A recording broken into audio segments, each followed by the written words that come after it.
Kristuse pruut, 4. osa, õppetunnid. Jätkasime lendamist kõrgemale.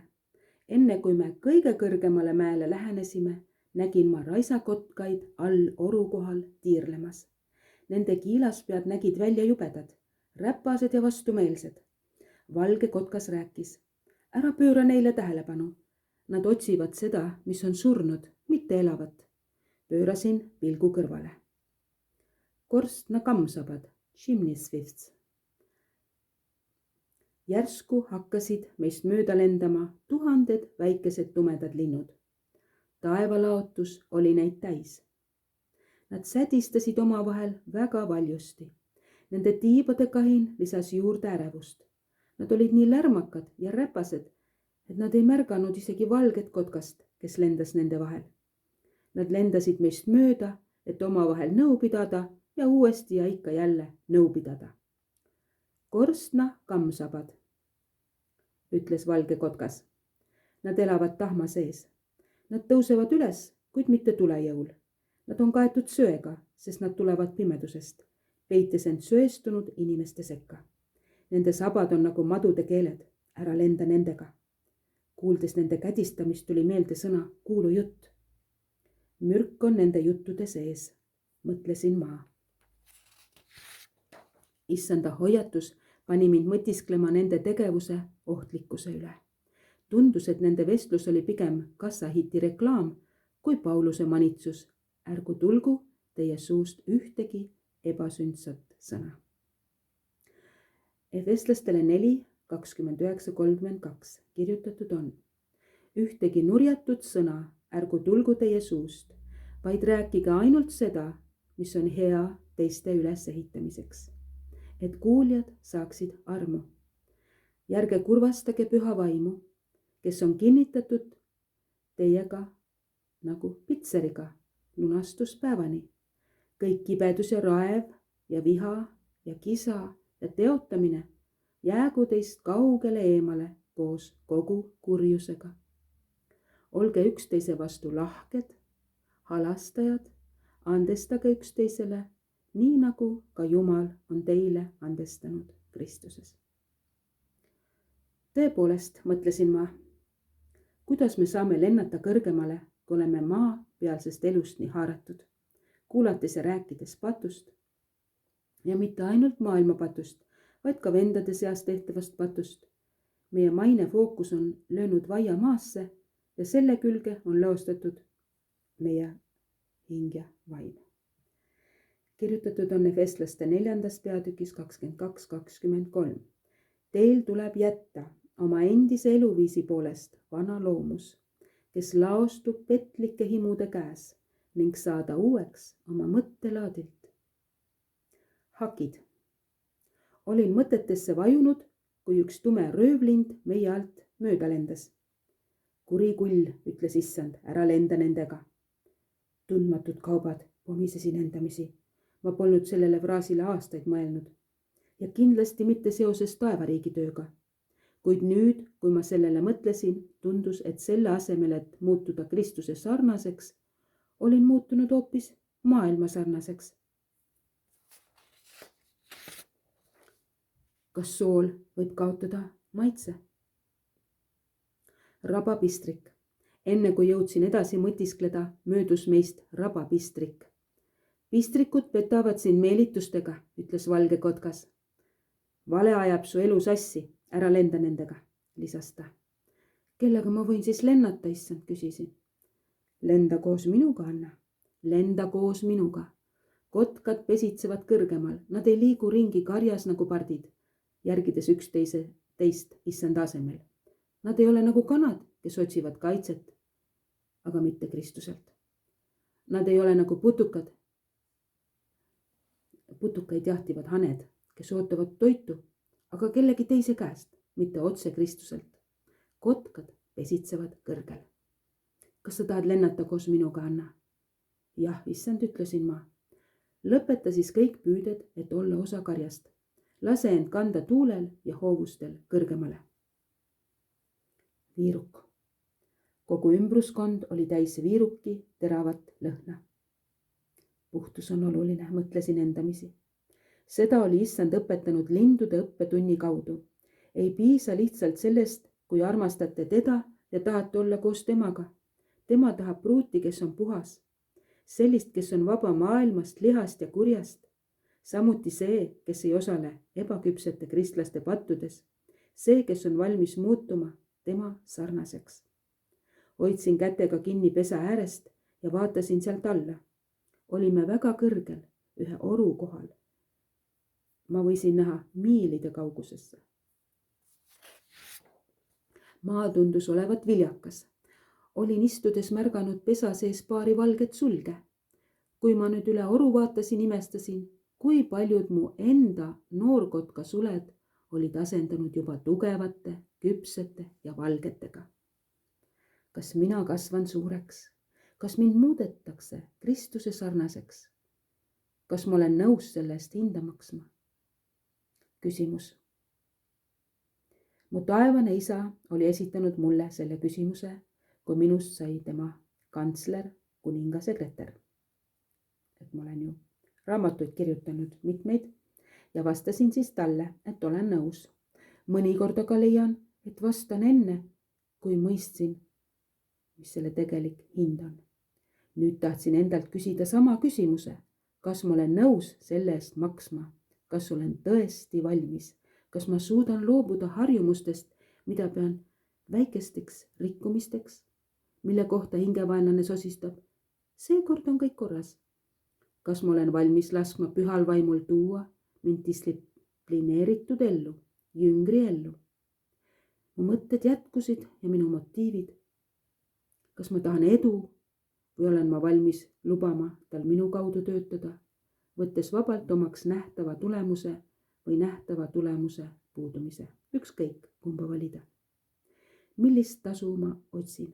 Kas teda või au endale? Olles Kristuse pruut, keda tema ihaldab, või saades odavaks turukaubaks? Millist tasu ma olen nõus maksma? Shaaroni roos. Vaatasin valge kotka poole. Ta oli muutunud Jeesuseks. Issand istus nüüd pesa äärel, jalad vastu pesapõhja.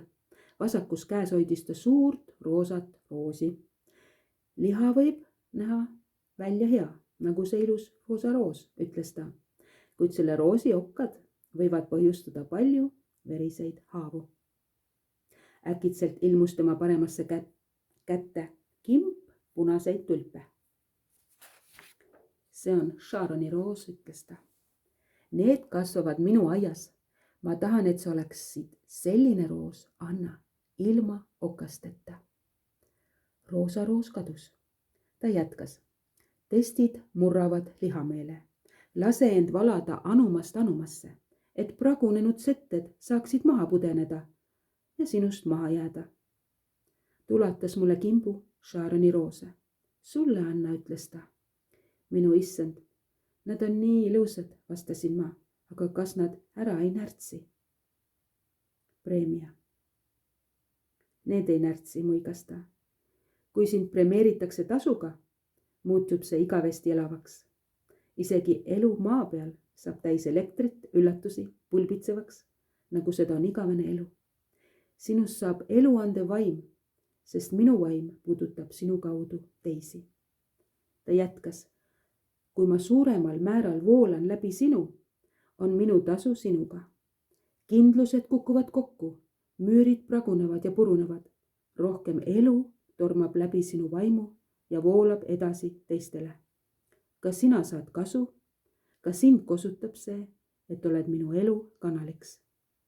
Valik on selge. Elu või surm. Kui ma tahaksin rohkem elu, rohkem teda, läheks see mulle maksma. Mis see mulle maksma läheb, küsisin endalt kiiresti. Kõik muu.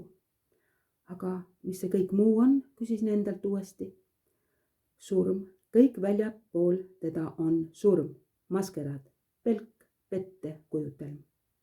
Ei, mõtlesin endamisi, las teistele jääb maailm. Ja maskeraad, mina tahan rohkem Jumalat. Tõusin pesa põrandalt ja istusin tema kõrvale. Vaatasin nendesse selgetesse silmadesse. Mina tahan, et sina oleksid minu tasu, ainus preemia, mille ma vastu võtan, oled sina, Jeesus. Panin lillekimbu oma sülle, võtsin kätega tema ümbert kinni, toetades oma pea tema rinnale. Mina tahan oma armastajat, oma sõpra, ma tahan oma meest ja oma tugevat torni. Ma armastan sind ja ei jää rahule millegi muuga kui sinuga. Mu väike printsess, ütles ta ja suudles mind otsaesisele. Mina armastan sind, kallutasin pead, et talle otsa vaadata. Ütlesin, aitäh, et sa mind armastad. Siis panin oma pea tagasi tema rinnale. Kui turvaliselt ma end tema käte vahel tundsin, kui õnnelik ja rahulik ma seal olin. Küsisin vaikselt, kas sa vaatasid, kuidas ma ka suureks kasvasin? Jaa, vastas ta õrnalt. Ma soovin, et oleksin võinud vaadata, kuidas ka sina suureks kasvasid, ütlesin ma. Üheskoos. Istusime vaikselt koos ja hoidsime teineteisest kinni. Me ei vaja sõnu, eks ole, Anna? Anna mulle oma käsi, ütles ta. Ta võttis minu käe ja asetas selle oma südame kohale. Ma tundsin ja kuulsin tema südamelööke. Ta vaatas alla oma käele, mis kattis minu oma ja ütles, minu süda tuksub sulle, Anna. Kui ma vaatasin üles tema nägu, olid tema silmad pisaraid täis.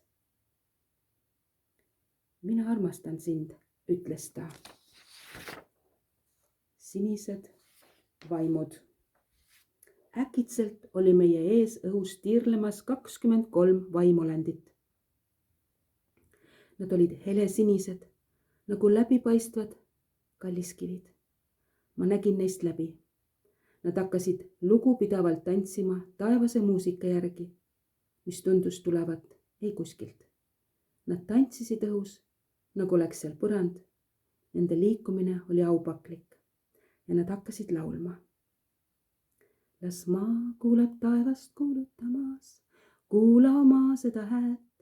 Paradiis hingab välja palveid, puud ja mäed rõõmustavad. Iga minut, iga tund laulavad nad laulmata laule, ülistades tema saladuste väge. Rohu libled kui lõputu ime, lõputu au, lõputu rõõm. Taevas seadus on elu ja armastus, maal, kus valitseb üksnes valgus. Alati nähtav, kuid siiski nähtamatu. Vaimud üheskoos ülistades Jumalat, armulist kuningat, ülistades Kristust, tema poega. Kuula oma, kuidas taevas laulab, kajagu need laulud tagasi, vaid laula nagu rõõmsas äiksevihmas. Me oma Jumalale laulame, kes on aegade algusest. Pärast laulu lõppu jätkus tants taevase muusika saatel. Minu pea oli nõjatunud issanda õlale. Jäin seal puhkama, kui vaatasin, kuidas vaimud oma tantsu lõpetavad. Ma mõtlesin, kas issand üllatab mind alati nii, nagu ta seda praegu teeb. Kas see jääb alati nii? Küsisin. Ta naeratas. Ei, Anna, nagu maa peal ei ole ju abielueelne aeg päris see, mis abielu. Nii ka näiteks lindudel. Paaritusrituaalid on omal ajal, pärast seda tuleb pesitsemine. Ometi on iga ajaperiood iseenesest rikas. Sulle ka ei meeldiks ühtlane rutiin. Naudi teekonda juba täna. Vaimud lõpetasid oma oivalise laulutantsu etenduse ja muusikagi lõppes. Istusin koos Jeesusega ja plaksutasime neile tunnustavalt. Sügavalt tähendusrikas, kallid sõbrad, ütles ta sinistele vaimudele. Ta pöördus minu poole. Siruta oma parem käsi ette. Tegin seda ja koheselt lendasid vaimud minu juurde. Sinine sool. Iga vaim valas mu käte peale väikese koguse sinist soola. Söö, Anna, ütles issand. Sõin sinist soola. See oli hea. Ta jätkas. See soolaleping on mõeldud taevase reaalsuse jaoks. Vaimudel neis olevat ülimalt hea meel, et nad olid esindanud taevast, aidates seda lepingut sõlmida. Tänan teid, mu kallid sõbrad, ütles Jeesus. Nad kummardasid sügavalt vööni ja lahkusid. Smaragd, tule Anna, ütles issand püsti tõustes. Ta aitas mul püsti tõusta, võtsin lillekimbu kätte. Koheselt sai lillekimbust suur smaragd. Puhkesin naerma, sest see ehmatas mind.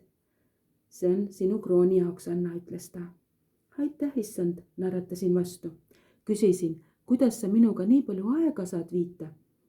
See on minu ametijuhendis, naeris ta. Ta sirutas oma käe minu poole ja ütles, tule. Ma andsin talle oma käe. Hakkasime pesast välja lendama. Evangeeliumi ratas. Kui me ülespoole tõusime, nägin ma vaaterattarast keerlemas, millel oli kirjutatud Evangeeliumi ratas. See ulatus taevast maa peale ja siis jälle tagasi taevasse. See moodustas tohutu suure ratta, mis puudutas nii maad kui taevast.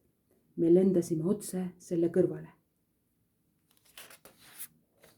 Ma pole seda kunagi näinud, issand, ütlesin ma. Igavikuline evangeelium on saanud nähtavaks, Anna, ütles ta. Kuulutatud taevast, täidetud maa peal, kuulutatud maa peal, täidetud taevas. Tule. Lõppes 4. osa.